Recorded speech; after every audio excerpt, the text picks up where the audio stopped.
The Grand Convergence Hall stretched across 3 kilometers of polished obsidian floor, its crystalline dome revealing the swirling nebula beyond. Representatives from 47 species had gathered for the Apex demonstration, a tradition as old as the Galactic Council itself. Each civilization would present their homeworld's apex predator, a display of evolutionary dominance that spoke volumes about their planet's hostile environments and their species' survival instincts. Kirsten adjusted her uniform's collar, feeling the weight of thousands of alien eyes upon her. Beside her, Alexander carried a small plastic container with practiced ease, seemingly unbothered by the occasion's gravity. "Are we really doing this?" Kirsten whispered, her voice barely audible above the translator's ambient hum. Alexander's lips curved into a slight smile. "Too late to back out now." The Vraxian ambassador stepped forward first, its chitinous plates gleaming under the hall's bioluminescent lights. Behind it, handlers struggled with massive chains attached to a creature that defied comprehension, 12 meters of scaled fury, with jaws capable of crushing starship hulls. The creature's roar shook the very foundations of the hall. "The Dreadmaw of Vraxis Prime," the ambassador announced, its mandibles clicking with pride. "Survived the volcanic age. Hunted our ancestors for 3 million cycles before we mastered fire and steel." Polite applause rippled through the assembly, though several species instinctively retreated. Next came the Thalorians, presenting a creature of pure nightmare, a shadow predator that existed partially in subspace, capable of materializing inside its prey. The demonstration left even the battle-hardened KRYL delegation visibly unsettled. Species after species presented their champions. The crystalline hunters of Zephyros, the gravity serpents of Tidal IV, the psionic stalkers of Mindscape, each more terrifying than the last. Each presentation came with tales of survival, of civilizations forged in the crucible of predation. Finally, the Galactic Arbiter's gaze fell upon the human delegation. And now, its voice resonated through every translator. "The humans of Sol 3, Earth.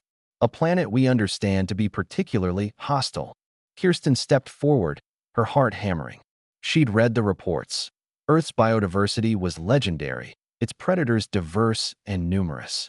The great white sharks, saltwater crocodiles, polar bears, tigers. Any of them would have been respectable choices.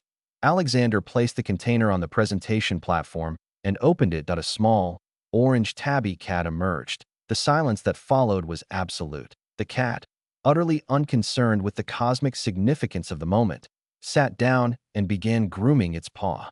"This," Kirsten announced, her voice steady despite the confused murmuring, "is humanity's apex predator. We call it a house cat. Scientific name, Felis catus." The Vraxian ambassador's translator struggled with what might have been laughter. "You jest, surely. This creature weighs perhaps 4 kilograms. Our hatchlings are larger. 5 kilograms, actually," Alexander corrected. "This is Mittens. He's a bit above average." Mittens, having finished with his paw, stood and stretched with the languid confidence of an emperor surveying his domain. "Explain," the arbiter demanded, "how this tiny creature represents your world's deadliest predator." Kirsten had prepared for this. Earth's predators evolved in a unique environment. Our planet didn't just favor the largest or the strongest. It favored efficiency, adaptability. The perfect killing machine isn't the one that inspires fear, it's the one that never fails. She activated the holographic display. The Felis catus has a hunting success rate of 32%, higher than lions, higher than wolves. But that's not why there are apex predators. Alexander picked up Mittens, who purred contentedly. "Humans conquered Earth approximately 12,000 years ago. We eliminated or domesticated every threat. Every predator that challenged us was driven to extinction or submission. Except these," Kirsten continued. "Cats were never truly domesticated. They chose to live alongside us. They learned to manipulate us, to vocalize in frequencies that trigger our parental instincts, to time their demands with our behavioral patterns. They rewired themselves to exploit our psychology." The display shifted, showing images of cats throughout human history. In ancient Egypt, treated as gods. In medieval Europe, feared as witches' familiars. In the digital age, dominating humanity's primary communication networks. They convinced us to spread them across the entire planet, Alexander said. Every continent, every climate. They made us willing vectors for their global colonization. On Earth, Kirsten explained, we measure extinction rates by how long a species survives after encountering humans. The average is 80 years. These creatures not only survived human contact, they thrived from it.